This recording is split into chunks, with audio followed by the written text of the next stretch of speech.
గోవిందాయ నమః. అందరికీ హనుమాన్ విజయోత్సవ శుభాకాంక్షలు తెలియజేసుకుంటున్నాను.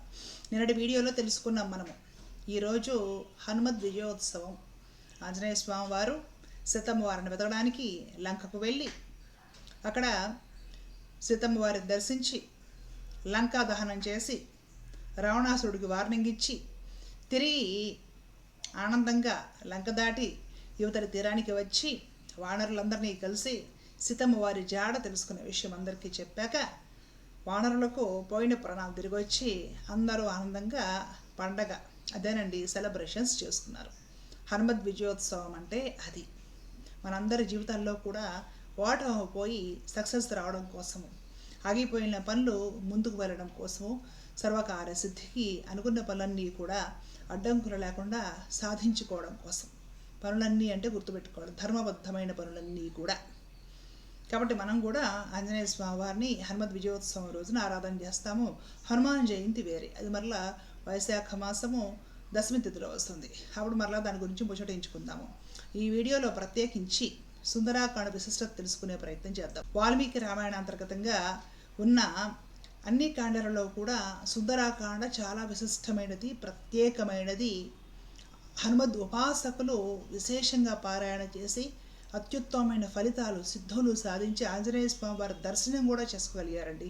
అంతటి విశేషమైనది, విశిష్టమైనది, పరమ పవిత్రమైనది సుందరకాండ. అదంతా కూడా మనం పారాయణ చేయలేకపోయినా కూడా నిత్య దైనందిన జీవితంలో కొన్ని విషయాల గురించి మనం బాధపడుతూ ఉంటాం. పిల్లలు కాస్త మందబుద్ధులుగా ఉన్నారని, చక్కగా చదువుకోవడం లేదని, యాక్టివ్గా లేరని తల్లిదండ్రులకి కాస్త బాధగా అనిపిస్తూ ఉంటుంది. పిల్లలు యాక్టివ్గా ఉండి బాగా చదువుకొని చురుగ్గా బుద్ధిమంతులుగా ఉండాలంటే ఏం చేయాలి?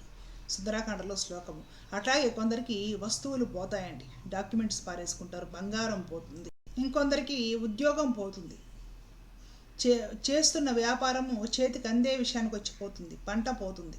పోగొట్టుకోవడం అంటే వస్తువులే కాదు, జీవితంలో ఎన్నో పోగొట్టుకుంటూ ఉంటాం అనమాట.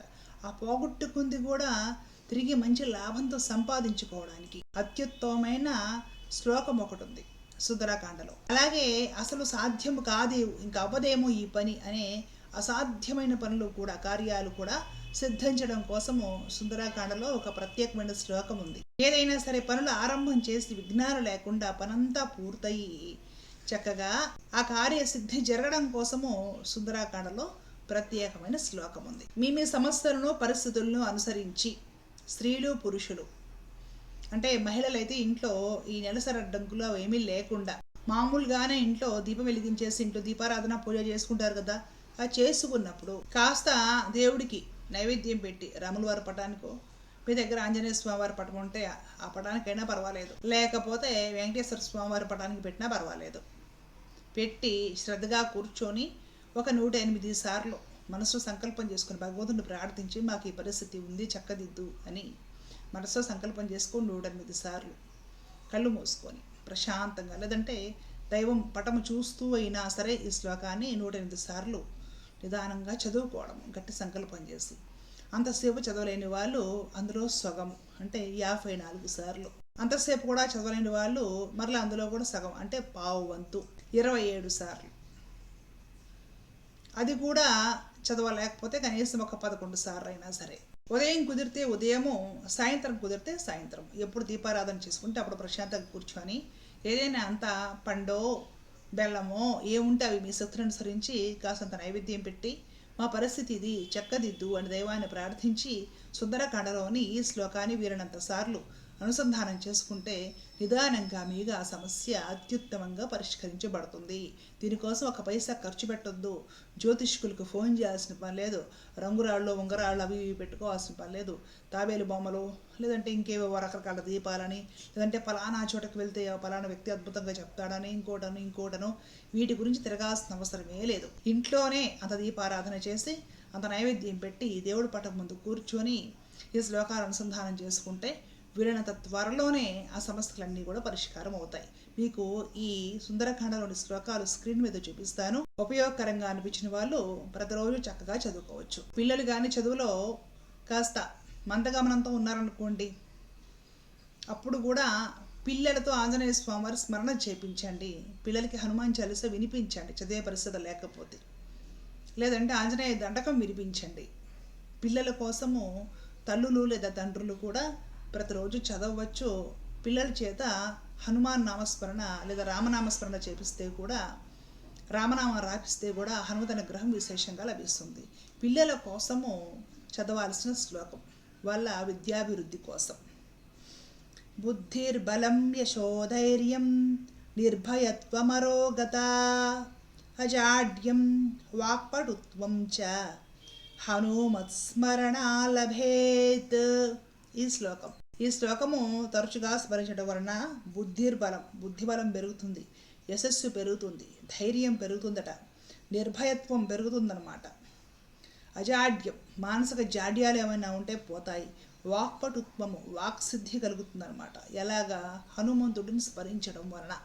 ఈ శ్లోకాన్ని దృష్టిలో పెట్టుకొని పిల్లల చేత హనుమాన్ నామస్మరణ చేయించడము, తరచుగా ఆంజనేయ స్వామి వారి దేవాలయాలకు తీసుకువెళ్ళడము, ఆంజనేయ స్వామి వారికి ప్రదక్షిణాలు చేయించడము, ఆంజనేయ స్వామి వారి సింధూరము పిల్లల నొసటన తిలకంలా పెట్టడము, ఆంజనేయ స్వామి ప్రసాదము తినిపించడము, ఆంజనేయ స్వామి స్మరణ చేయించడము, తరచుగా పిల్లలు ఆంజనేయ స్వామి వారికి నమస్కారం చేయడము, స్వామి ఫోటో చూసి, అభయ ఆంజనేయ స్వామి వారి ఫోటో చూసి అలా చేయించడం వలన పిల్లల్లో ఉండి ఈ జాడ్యాలన్నీ పోయి పిల్లలు చురుగ్గా తయారవుతారు అని మనకి సుందరకాండలో కనపడుతుంది. అలాగే నష్ట వస్తు ప్రాప్తికి, మీరు ఏమైనా పోగొట్టుకుంటే ఆ వస్తువులు తిరిగి త్వరగా లభించడానికి, ఉద్యోగం పోగొట్టుకుంటే తిరిగి ఆ ఉద్యోగం లభించడం కోసము, డబ్బు పోగొట్టుకుంటే తిరిగి లభించడం కోసము అత్యద్భుతమైన శ్లోకం ఒకటి ఉంది.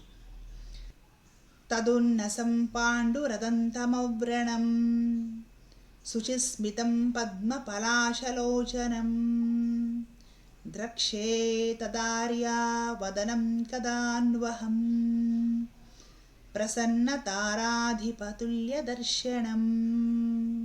పూజ చేసిన తర్వాత అంటే దీపారాధన చేసి ఈ శ్లోకం వీరిని అన్నిసార్లు మనసునందు ఆంజనేయ స్వామివారిని స్మరించుకుంటూ, మాకు పోయిన వస్తువులు ధర్మబద్ధంగా మేము సంపాదించుకుని పోయాయి, తిరిగి దొరకాలి అని సంకల్పం పెట్టుకొని ఈ శ్లోకాన్ని స్మరించుకోవడం వలన, చదువుకోవడం వలన నష్ట వస్తు ప్రాప్తి అంటే పోయిన వస్తువులు దొరుకుతాయి. ఉద్యోగం పోతే మంచి ఉద్యోగము వస్తుంది. అలాగే అసాధ్యమేమో, ఇంకా ఈ పని కాదేమో అనుకున్న పనులు కూడా సుసాధ్యమై సక్సెస్ అవ్వడం కోసము ఈ శ్లోకాన్ని పారాయణం చెయ్యాలి. సర్వాన్ లోకాన్ సుసంహృత్య సభూతాన్ సచరాచరాన్ పునరేవ తథా సృష్టిం శక్తో రామో మహాయశాః. ఈ శ్లోకము వీరినన్ని సార్లు గట్టి సంకల్పంతో అనుసంధానం చేసుకోవడం వలన అసాధ్యము అనుకున్న పనులు కూడా అయి గట్టెక్కుతారట. అలాగే ఆరంభించిన పనులకు ఎన్నో అడ్డంకులు వస్తూ ఉంటాయి. ఏదో ఒక పని స్టార్ట్ చేసుకుంటాం, అడ్డంకులు వస్తూ ఉంటాయి. విదేశీ ప్రయాణాలు చేయాలనుకుంటారు, వీసా రాదు, అడ్డంకులు వస్తూ ఉంటుంది. ఇల్లు స్టార్ట్ చేస్తారు కట్టడానికి, మధ్యలో ఆగిపోతుంది. లేదా కట్టాలనుకుంటే ఆ పని అసలుకి అవ్వదు, ఎంతకీ తెగదు. అలాంటివి ఎన్నో పరిస్థితులు ఆరంభం చేస్తాం కానీ అడ్డంకులు వస్తూ ఉంటాయి. ఆ అడ్డంకులు తొలగి సాఫీగా ఆ పని అవ్వాలి అంటే నిత్యం మనము అనుసంధానం చేసుకోవాల్సిన సుందరకాండలోని శ్లోకం ఇది. నమోస్తు రామాయ సలక్ష్మణాయ దేవ్యై చ తస్యై జనకాత్మజాయై నమోస్తు రుద్రేంద్ర యమానిలేభ్యో నమోస్తు చంద్రార్క మరుద్గణేభ్యః. ఈ శ్లోకము ఈ పనులకి ఆటంకాలు ఉండకూడదు, సాఫీగా సాగిపోవాలి అని భగవదారాధన చేసేటప్పుడు దీపారాధన చేసి గట్టిగా సంకల్పం చేసుకొని వీరడన్నిసార్లు స్మరించుకొని దేవుడికి దండం పెట్టుకుంటే పనులు ఎక్కడా కూడా అడ్డంకులు లేకుండా సాఫీగా జరిగిపోతాయి. ఇలాంటి మరెన్నో ప్రముఖమైన విశేషమైన శక్తివంతమైన శ్లోకాలు సుందరకాండలో ఉన్నాయి. ఈసారి ఎప్పుడైనా ఇంకొక వీడియోలో తెలుసుకునే ప్రయత్నం చేద్దాం. ఉదయం వేళ కానీ సాయంత్రం వేళ కానీ శుచిగా స్నానం చేసి కూర్చొని దీపారాధన చేసుకొని భగవంతుడికి ప్రార్థించి అంటే సంకల్పం చేసి ఆ తర్వాత ఈ శ్లోకాలు మీ అవసరానికి అనుగుణంగా మీరు అనుసంధానం చేసుకోండి. అయిపోయిన తర్వాత ఆ తర్వాత మీరు తినే ఆహారాలు ఏవో మీ భోజనాలు మీరు చేసుకోవచ్చు. గట్టి సంకల్పంతో జాగ్రత్తగా దైవం యందు విశ్వాసం ఉంచి కానీ పారాయణ చేశారంటే సుందరకాండ తొందరగా విశేషమైన ఫలితాలు ఇస్తుందండి. సత్వరమే ఫలితాలు ఇస్తుంది. కొన్ని లక్షల కోట్ల మంది సుందరకాండ పారాయణ చేసి గొప్ప గొప్ప ఫలితాలు పొందిన వారు ఉన్నారు. ఆ విషయము జగమెరిగిన సత్యము. మీరందరూ కూడా చక్కగా సద్వినియోగం చేసుకోండి. ధర్మో రక్షత రక్షిత. జై శ్రీమన్నారాయణ. కృష్ణార్పణ.